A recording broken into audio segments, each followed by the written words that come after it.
The Book of Ecclesiastes. Ecclesiastes chapter 1. The words of the teacher, son of David, king of Jerusalem. Meaningless, meaningless, says the teacher. Utterly meaningless. Everything is meaningless.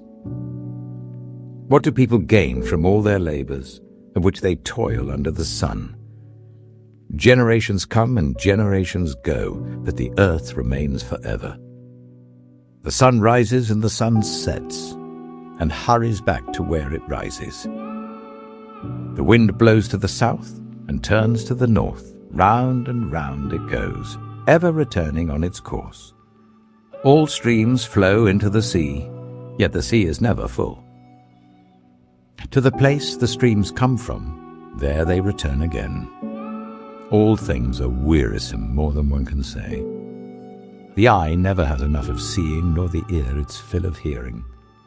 What has been will be again. What has been done will be done again. There is nothing new under the sun.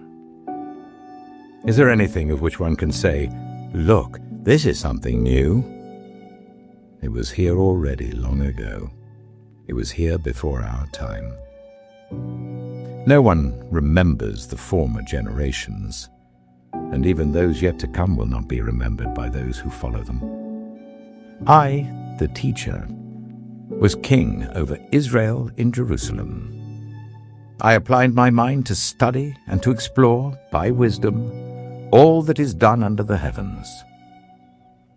What a heavy burden God has laid on mankind.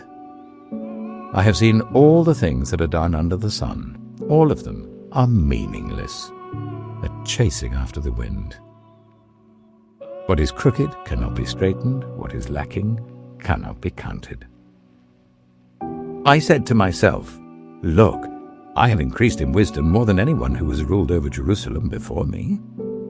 I have experienced much of wisdom and knowledge." Then I applied myself to the understanding of wisdom, and also of madness and folly. But I learned that this too is a chasing after the wind. For with much wisdom comes much sorrow. The more knowledge, the more grief. Ecclesiastes chapter 2. I said to myself, "Come now, I will test you with pleasure to find out what is good." But that also proved to be meaningless. Laughter, I said, is madness, and what does pleasure accomplish? I tried cheering myself with wine and embracing folly, my mind still guiding me with wisdom. I wanted to see what was good for people to do under the heavens during the few days of their lives. I undertook great projects. I built houses for myself and planted vineyards. I made gardens and parks and planted all kinds of fruit trees in them. I made reservoirs to water groves of flourishing trees. I bought male and female slaves and had other slaves who were born in my house. I also owned more herds and flocks than anyone in Jerusalem before me. I amassed silver and gold for myself and the treasure of kings and provinces. I acquired male and female singers and a harem as well, the delights of a man's heart. I became greater by far than anyone in Jerusalem before me. In all this, my wisdom stayed with me. I denied myself nothing my eyes desired. I refused my heart no pleasure. My heart took delight in all my labor, and this was the reward for all my toil. Yet when I surveyed all that my hands had done and what I had toiled to achieve, everything was meaningless, a chasing after the wind. Nothing was gained under the sun. Then I turned my thoughts to consider wisdom, and also madness and folly. What more can the king's successor do than what has already been done? I saw that wisdom is better than folly, just as light is better than darkness. The wise have eyes in their heads, while the fool walks in the darkness. But I came to realize that the same fate overtakes them both. Then I said to myself, the fate of the fool will overtake me also. What then do I gain by being wise? I said to myself, this too is meaningless. For the wise, like the fool, will not be long remembered. The days have already come when both have been forgotten. Like the fool, the wise too must die. So I hated life, because the work that is done under the sun was grievous to me. All of it is meaningless, a chasing after the wind. I hated all the things I had toiled for under the sun, because I must leave them to the one who comes after me. And who knows whether that person will be wise or foolish? Yet they will have control over all the fruit of my toil, into which I have poured my effort and skill under the sun. This too is meaningless. So my heart began to despair over all my toilsome labor under the sun. For a person may labor with wisdom, knowledge, and skill, and then they must leave all they own to another who has not toiled for it. This too is meaningless and a great misfortune. What do people get for all the toil and anxious striving with which they labor under the sun? All their days their work is grief and pain. Even at night their minds do not rest. This too is meaningless. A person can do nothing better than to eat and drink and find satisfaction in their own toil. This too I see is from the hand of God, for without him who can eat or find enjoyment? To the person who pleases him, God gives wisdom, knowledge, and happiness, but to the sinner, he gives the task of gathering and storing up wealth to hand it over to the one who pleases God. This too is meaningless, a chasing after the wind. Ecclesiastes chapter 3. There is a time for everything, and a season for every activity under the heavens. A time to be born and a time to die. A time to plant and a time to uproot. A time to kill and a time to heal. A time to tear down and a time to build. A time to weep and a time to laugh. A time to mourn and a time to dance. A time to scatter stones and a time to gather them. A time to embrace and a time to refrain from embracing. A time to search and a time to give up. A time to keep and a time to throw away. A time to tear and a time to mend. A time to be silent and a time to speak. A time to love and a time to hate. A time for war and a time for peace. What do workers gain from their toil? I have seen the burden God has laid on the human race. He has made everything beautiful in its time. He has also set eternity in the human heart, yet no one can fathom what God has done from beginning to end.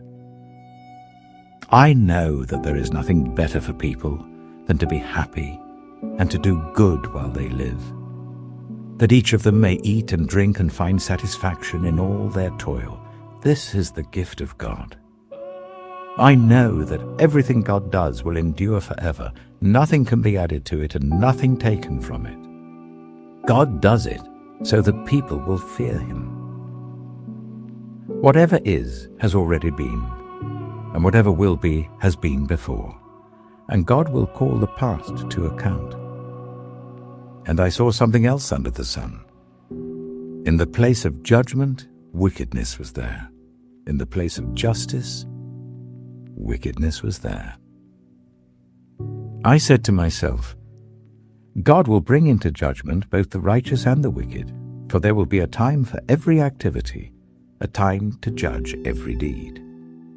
I also said to myself, as for humans, God tests them so that they may see that they are like the animals. Surely the fate of human beings is like that of the animals. The same fate awaits them both. As one dies, so dies the other. All have the same breath. Humans have no advantage over animals. Everything is meaningless. All go to the same place. All come from dust, and to dust all return. Who knows if the human spirit rises upward, and if the spirit of the animal goes down into the earth? So I saw that there is nothing better for a person than to enjoy their work, because that is their lot. For who can bring them to see what will happen after them?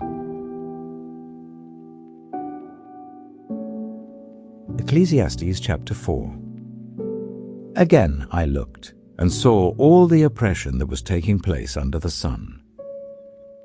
I saw the tears of the oppressed, and they have no comforter. Power was on the side of their oppressors, and they have no comforter. And I declared that the dead, who had already died, are happier than the living who are still alive. But better than both is the one who has never been born, who has not seen the evil that is done under the sun. And I saw that all toil and achievement spring from one person's envy of another. This too is meaningless, a chasing after the wind. Fools fold their hands and ruin themselves. Better one handful with tranquility than two handfuls with toil and chasing after the wind. Again I saw something meaningless under the sun. There was a man all alone. He had neither son nor brother. There was no end to his toil. Yet his eyes were not content with his wealth. For whom am I toiling, he asked, and why am I depriving myself of enjoyment? This too is meaningless, a miserable business. Two are better than one, because they have a good return for their labor. If either of them falls down, one can help the other up. But pity anyone who falls and has no one to help them up. Also, if two lie down together, they will keep warm. But how can one keep warm alone? Though one may be overpowered, two can defend themselves. A cord of 3 strands is not quickly broken. Better a poor but wise youth than an old but foolish king who no longer knows how to heed a warning. The youth may have come from prison to the kingship, or he may have been born in poverty within his kingdom. I saw that all who lived and walked under the sun followed the youth, the king's successor. There was no end to all the people who were before them, but those who came later were not pleased with the successor. This too is meaningless, a chasing after the wind.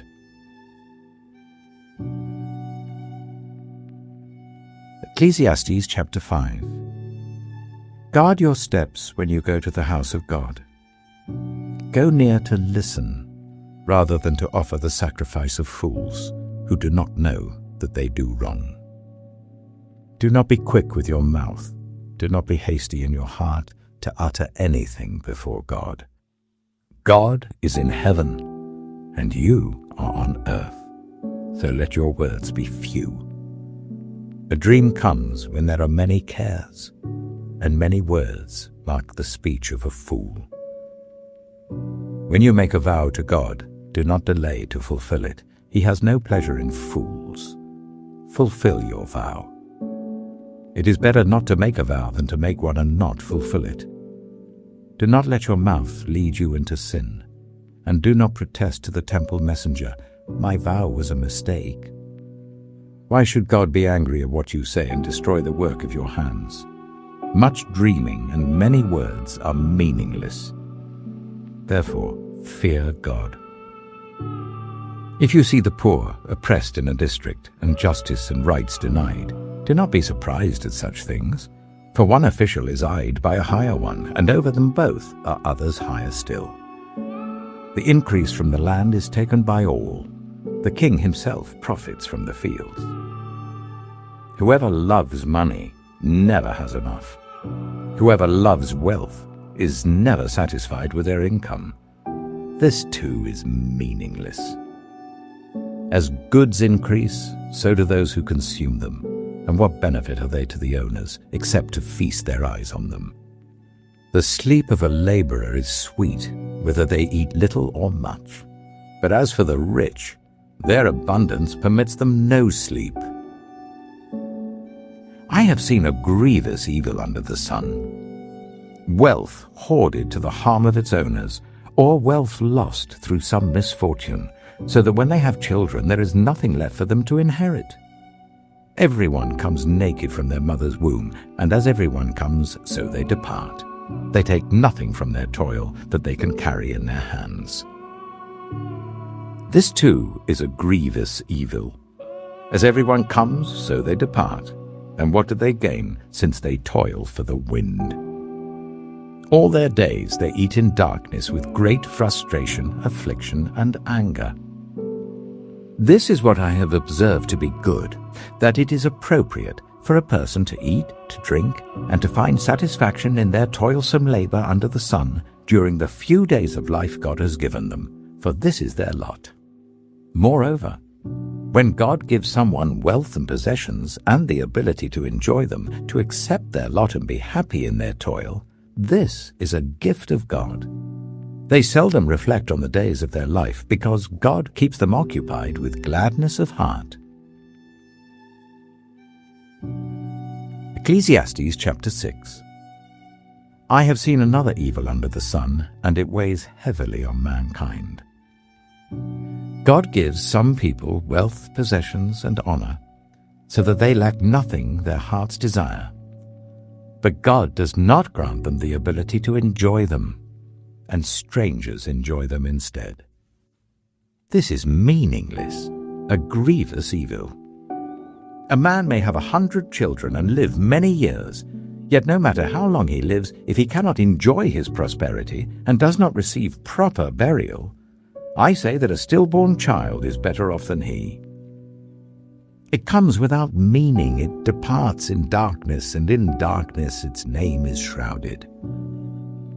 Though it never saw the sun or knew anything, it has more rest than does that man, even if he lives 1,000 years twice over, but fails to enjoy his prosperity. Do not all go to the same place.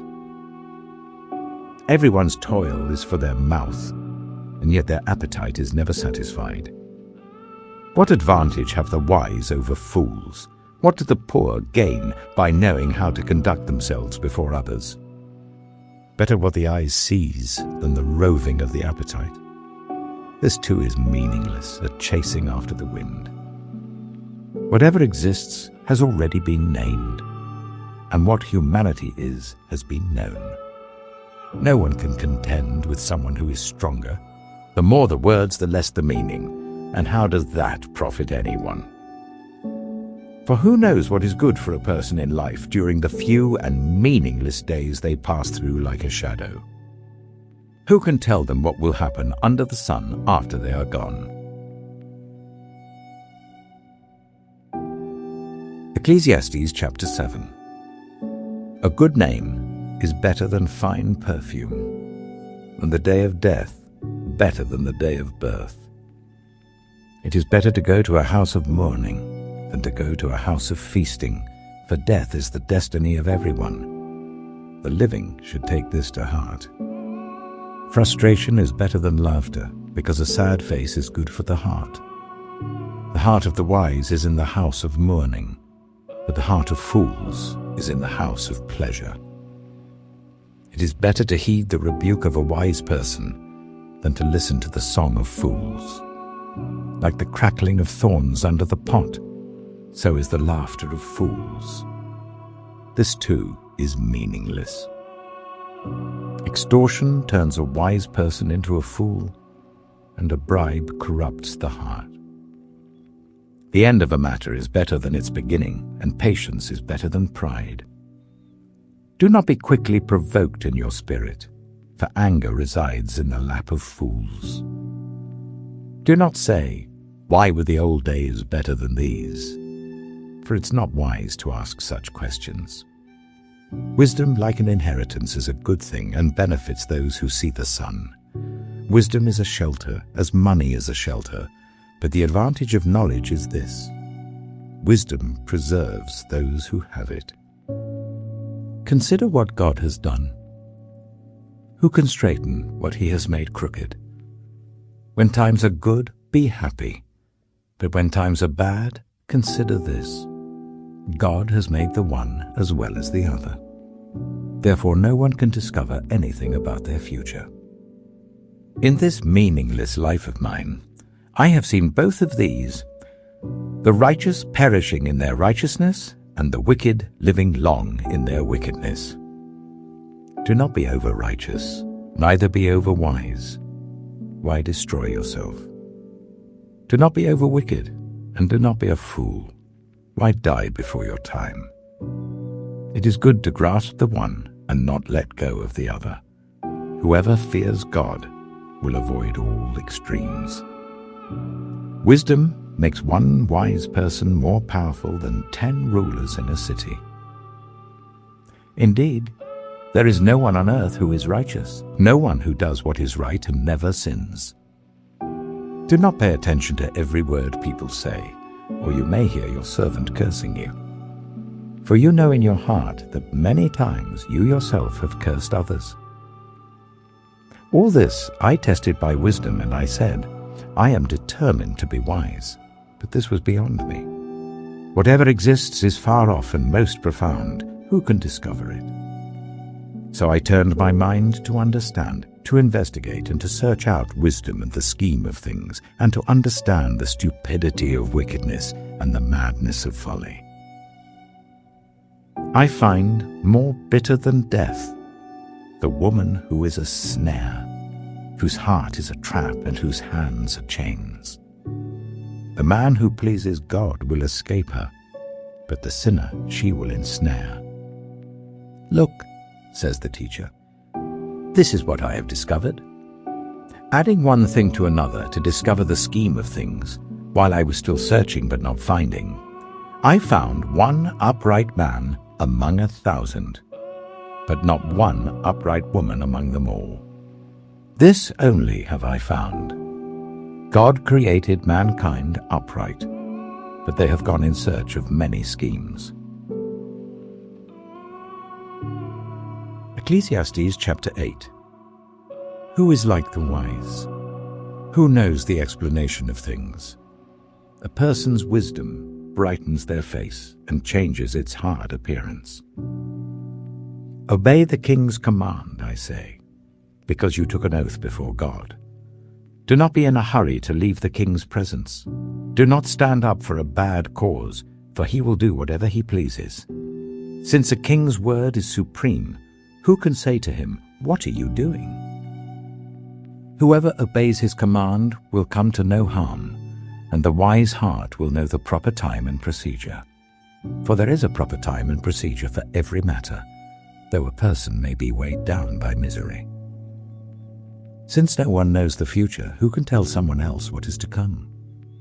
As no one has power over the wind to contain it, so no one has power over the time of their death. As no one is discharged in time of war, so wickedness will not release those who practice it. All this I saw as I applied my mind to everything done under the sun. There is a time when a man lords it over others to his own hurt. Then, too, I saw the wicked buried, those who used to come and go from the holy place and receive praise in the city where they did this. This, too, is meaningless. When the sentence for a crime is not quickly carried out, people's hearts are filled with schemes to do wrong. Although a wicked person who commits 100 crimes may live a long time, I know that it will go better with those who fear God, who are reverent before him. Yet because the wicked do not fear God, it will not go well with them, and their days will not lengthen like a shadow. There is something else meaningless that occurs on earth. The righteous who get what the wicked deserve, and the wicked who get what the righteous deserve. This too, I say, is meaningless. So I commend the enjoyment of life, because there's nothing better for a person under the sun than to eat and drink and be glad. Then joy will accompany them in their toil all the days of the life God has given them under the sun. When I applied my mind to know wisdom, and to observe the labor that is done on earth, people getting no sleep day or night, then I saw all that God has done. No one can comprehend what goes on under the sun. Despite all their efforts to search it out, no one can discover its meaning, even if the wise claim they know. They cannot really comprehend it.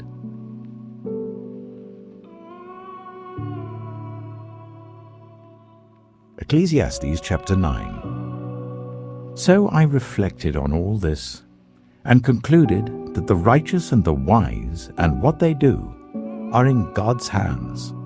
But no one knows whether love or hate awaits them. All share a common destiny, the righteous and the wicked, the good and the bad, the clean and the unclean, those who offer sacrifices and those who do not. As it is with the good, so with the sinful. As it is with those who take oaths, so with those who are afraid to take them. This is the evil in everything that happens under the sun. The same destiny overtakes all. The hearts of people, moreover, are full of evil, and there is madness in their hearts while they live, and afterwards they join the dead. Anyone who is among the living has hope. Even a live dog is better off than a dead lion. For the living know that they will die, but the dead know nothing. They have no further reward, and even their name is forgotten. Their love, their hate, and their jealousy have long since vanished. Never again will they have a part in anything that happens under the sun. Go, eat your food with gladness, and drink your wine with a joyful heart, for God has already approved what you do. Always be clothed in white, and always anoint your head with oil. Enjoy life with your wife whom you love, all the days of this meaningless life that God has given you under the sun, all your meaningless days. For this is your lot in life, and in your toilsome labor under the sun.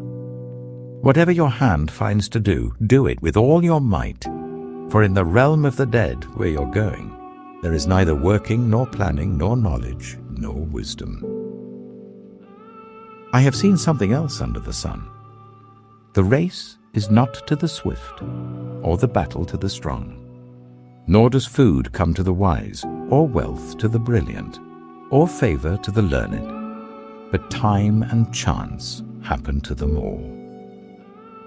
Moreover, no one knows when their hour will come. As fish are caught in a cruel net, or birds are taken in a snare, so people are trapped by evil times that fall unexpectedly upon them. I also saw under the sun this example of wisdom that greatly impressed me. There was once a small city with only a few people in it, and a powerful king came against it, surrounded it, and built huge siege works against it. Now there lived in that city a man, poor but wise, and he saved the city by his wisdom. But nobody remembered that poor man. So I said, wisdom is better than strength. But the poor man's wisdom is despised, and his words are no longer heeded. The quiet words of the wise are more to be heeded than the shouts of a ruler of fools. Wisdom is better than weapons of war, but one sinner destroys much good. Ecclesiastes chapter 10. As dead flies give perfume a bad smell, so a little folly outweighs wisdom and honor. The heart of the wise inclines to the right, but the heart of the fool to the left. Even as fools walk along the road, they lack sense and show everyone how stupid they are. If a ruler's anger rises against you, do not leave your post. Calmness can lay great offenses to rest.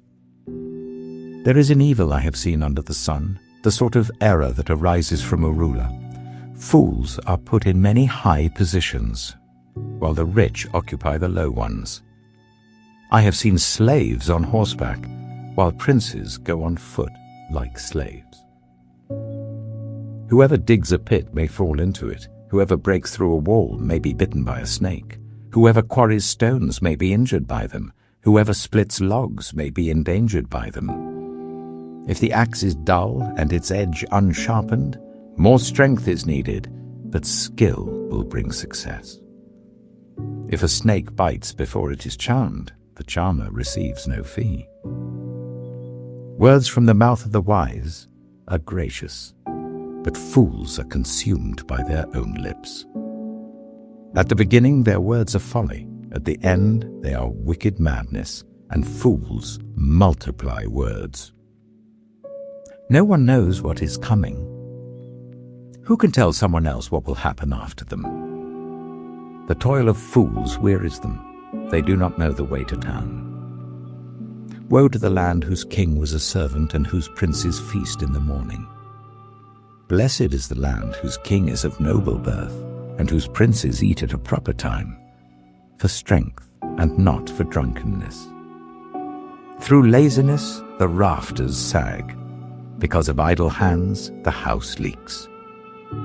A feast is made for laughter, wine makes life merry, and money is the answer for everything.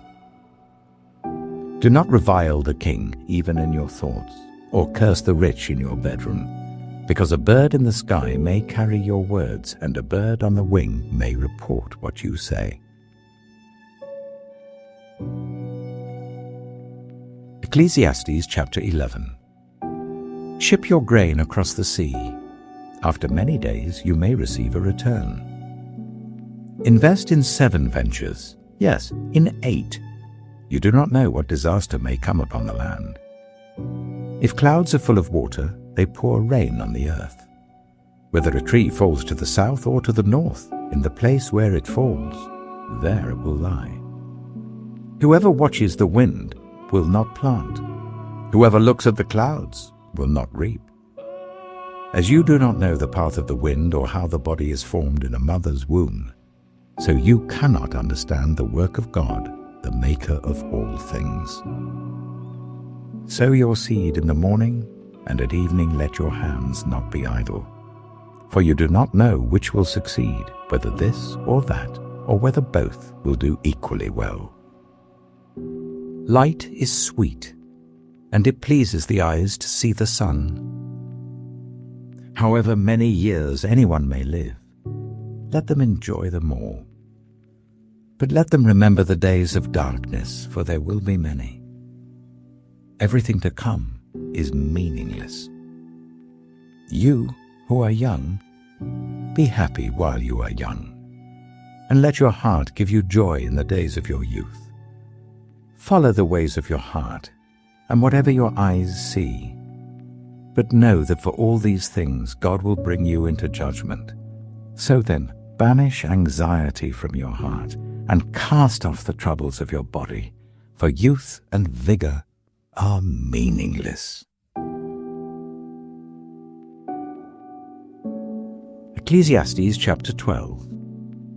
Remember your Creator in the days of your youth, before the days of trouble come, and the years approach when you will say, I find no pleasure in them. Before the sun and the light and the moon and the stars grow dark, and the clouds return after the rain, when the keepers of the house tremble and the strong men stoop, when the grinders cease because they are few, and those looking through the windows grow dim, when the doors to the street are closed, and the sound of grinding fades, when people rise up at the sound of birds, but all their songs grow faint, when people are afraid of heights and of dangers in the streets, when the almond tree blossoms and the grasshopper drags itself along, and desire no longer is stirred. Then people go to their eternal home, and mourners go about the streets.